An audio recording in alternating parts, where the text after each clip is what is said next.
दोस्तों, आज के इस वीडियो में हम जानेंगे एक ऐसी कहानी जो आपके दिल को हिलाकर रख देगी। एक ऐसी कहानी जो हमें ये सिखाती है कि किसी गरीब का मजाक उड़ाना, किसी मजलूम को ठुकराना आखिरकार इंसान को कहां ले जाता है। वीडियो को ध्यान से आखिर तक जरूर देखिए और अगर आपको ये कहानी पसंद आए तो द मैसेज 92 चैनल को अभी सब्सक्राइब कीजिए और इस वीडियो को अपने दोस्तों और घरवालों के साथ शेयर करना मत भूलें।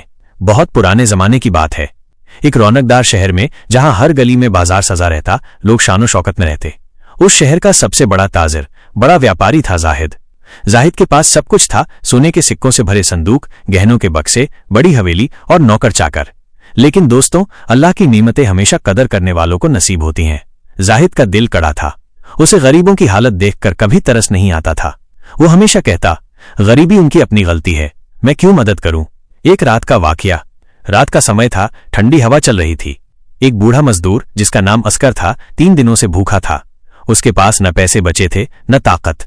उसकी आंखें धसी हुई, हाथ कांप रहे थे। मजबूरी में वो जाहिद की हवेली तक पहुंच गया। धीरे से उसने दरवाजे पर दस्तक दी। अंदर से नौकर चिल्लाया, कौन है? बूढ़े ने कांपती आवाज में कहा, बेटा, अल्लाह के नाम पर कुछ खिला दो। नौकर ने मालिक को बताया। जाहिद गुस्से में बाहर आया। उसने बूढ़े को ऊपर से नीचे तक घूरा, फिर ताना मारा, क्यों? काम क्यों नहीं करता? भीख मांगने आया है? निकल यहां से। असगर की आंखों में आंसू आ गए। उसने सिर्फ इतना कहा, भाई, अल्लाह देख रहा है। मगर जाहिद हंसा और बोला, अल्लाह अगर देख रहा होता तो तुझे इस हालत में क्यों रखता? इतना कहकर उसने नौकर को आदेश दिया, इसे धक्के मारकर निकाल दो। मजलूम की दुआ। गरीब बूढ़ा जमीन पर गिर पड़ा। उसकी आंखें आसमान की तरफ उठीं।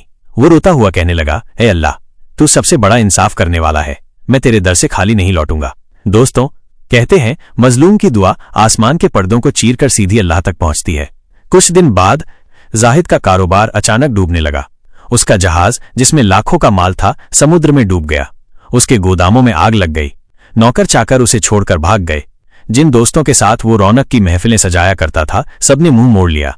वो हवेली जो कभी रोशनी से जगमगाती थी, अब सूनी हो गई। और वो जाहिद जो लोगों पर हुक्म चलाता था, आज भूखा प्यासा सड़क पर भटक रहा था। किस्मत का पलटवार। एक शाम बारिश हो रही थी। जाहिद फटे कपड़ों में सड़क किनारे बैठा था। उसके पास खाने को कुछ नहीं था। तभी एक आदमी उसके पास आया, हाथ में रोटी का एक टुकड़ा था। उसने कहा, भाई, तुम बहुत परेशान लग रहे हो, लो ये रोटी खा लो। जाहिद ने ऊपर देखा। वो वही बूढ़ा मजदूर था, असगर। जाहिद के होठ कांपने लगे, आंखों से आंसू बह निकले। उसने कहा, मुझे माफ कर दो, मैंने तुम्हें धक्के दिए थे, तुम्हें ठुकराया था। शायद यही अल्लाह का इंसाफ है। असगर मुस्कुराया और बोला, भाई, अल्लाह का इंसाफ बारीक है, वो देखता है, मगर अगर इंसान तौबा कर ले तो वो रहम भी करता है। आओ, ये रोटी हम दोनों बांटकर खाएंगे। सबक। उस दिन जाहिद का दिल बदल गया। उसने तौबा की और कसम खाई कि अब से अपनी दौलत गरीबों में बांटेगा। दोस्तों, इस कहानी से हमें यह सबक मिलता है कि कभी भी किसी मजलूम को नीचा मत दिखाओ। गरीब की आह बहुत भारी होती है और अल्लाह का इंसाफ देर से आता है, मगर अंधा नहीं होता।